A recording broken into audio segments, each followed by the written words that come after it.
परिंदों से भी ऊंची हमारी उड़ान होगी, एक बार नहीं कई बार होगी।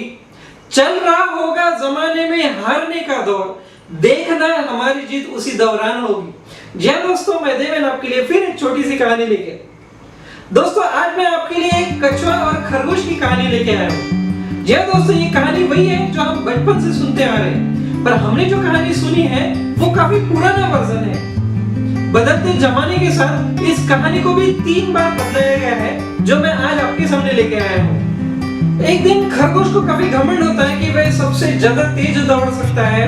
तभी वो खरगोश एक दिन कछुए को चैलेंज करता है एक रेस के लिए। इस चैलेंज को कछुआ भी एक्सेप्ट करता है। दोनों में रेस की शुरुआत होती है। जैसे कि आपको पता है कि रेस की शुरुआत में खरगोश काफी तेज दौड़ता है और कछुआ अपने धीमी गति से चलते आता है। आधे दूर जाने के बाद खरगोश को एक पेड़ नजर आता है। तब वह सोचता है कि वैसे भी वो काफी आगे है और कछुए को आने को अब भी काफी टाइम है। तभी वो खरगोश एक पेड़ के नीचे जाके आराम करता है और आराम करते करते सो जाता है। उधर कछुआ अपने धीरे धीरे उस खरगोश को पार करते हुए अपने टारगेट को अचीव करता है और ये रेस जीत जाता है। उधर खरगोश जब उठ जाता है तब उसे पता चलता है कि वह रेस हार चुका है। मोरल ऑफ द स्टोरी ये है कि slow and steady wins the race. भले ही धीरे पर स्थिर चलने वाले हमेशा रेस जीत जाते हैं।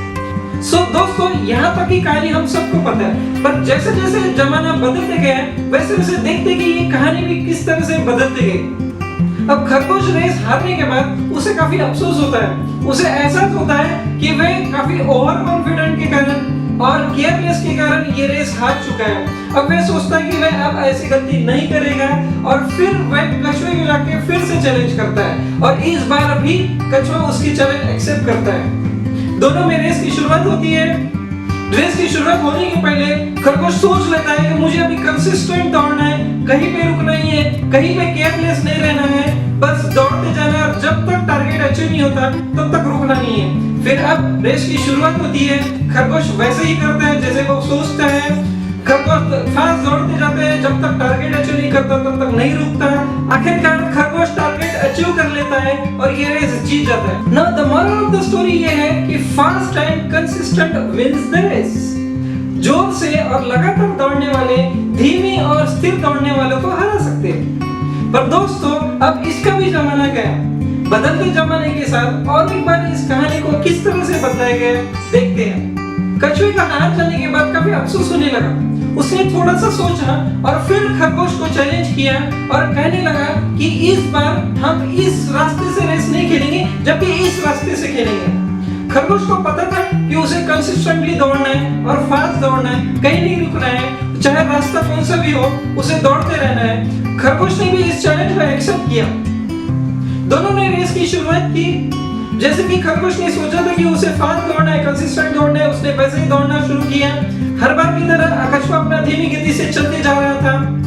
काफी दूर जाने के बाद टारगेट के बस थोड़े दूर ही पहले अब खरगोश को एक नदी नजर आती है। ये नदी को देख के अब खरगोश को समझ में नहीं आता कि अब नदी को कैसे पार करे। तभी कछुआ पीछे से आता है, उस नदी को क्रॉस करता है और टारगेट को अचीव कर लेता है। तो इस बार फिर कछुआ इस रेस को जीत गया। The moral of the story ये है कि आप खुद की काबिलियत को पहचान के और आगे वाले को वीकनेस को पहचान के आप आपके गेम के प्लानिंग को चेंज करो तो आप ऑटोमेटिकली रेस जीत जाएंगे। कछुए को पता था कि खरगोश को तैरना नहीं आता है और कछुए को बहुत अच्छी तरह से तैरना आता है, इसलिए उसने रास्ता चेंज कर दिया था। जिस रास्ते में नदी थी और कछुआ इस रेस को जीत गया। सो दोस्तों, इस कहानी का भी जमाना गया।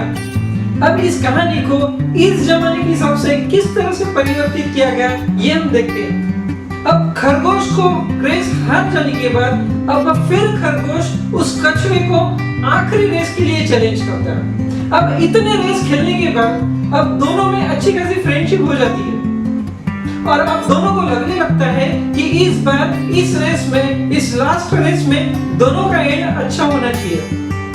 तभी कछुआ उस खरगोश को कहता है कि हम ये लास्ट रेस हम एक में के हेल्प से अगर खेलते हैं तो हम दोनों का परफॉर्मेंस अच्छा होगा। और इस बात से खरगोश भी सहमत था। उन दोनों ने रेस की शुरुआत की।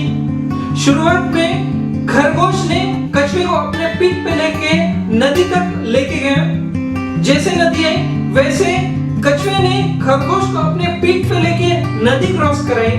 फिर जैसे जमीन आई वैसे फिर खरगोश ने कछुए को अपने पीठ पे लेके टारगेट अचीव किया और इस बार दोनों ने एक साथ टारगेट अचीव किया और दोनों काफी खुश थे और अभी तक के सबसे ज्यादा सेटिस्फाइड थे। सो दोस्तों, इस कहानी से हमें ये सीख मिलती है कि अकेला फास्ट और कंसिस्टेंट दौड़ने से अच्छा है कि हम एक में की काबिलियत को जान के अगर हम टीम में खेलते हैं तो हमारी जीत पक्की है। मैं देवेंद्र कहना चाहूंगा आप सबसे, जी लो जिंदगी दिल से। धन्यवाद।